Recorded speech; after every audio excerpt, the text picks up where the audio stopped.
pipili ako ng perfumes from My Cherry Perfumes PH, pipiliin ko si Artemis and Anthea kasi talaga ito yung dalawang perfume na talagang very long lasting, napakaganda ng scent, napakabago na panset ng scent, and also ito talaga yung mga scent na talagang it actually me kasi 'di ba ang scent kasi isa 'yan para maging signature mo, maging brand mo, and also the way that you express yourself. Katulad ni Artemis, for Artemis, this is white floral oriental at ano siya, may pagka-citrus ang scent niya.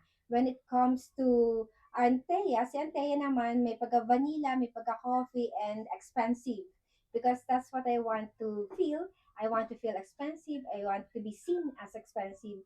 Yan ang binibigay ng perfume sa atin. It can give us confidence, it can give us, our sense of self. Kaya dapat, pumili ka ng perfume sa talagang makakatunog kung ano, kung sino ka. So again, check it out on my Yellow Basket for Artemis and Anthea. Dito lang yan sa Yellow Basket ko for My Cherry Perfumes PH.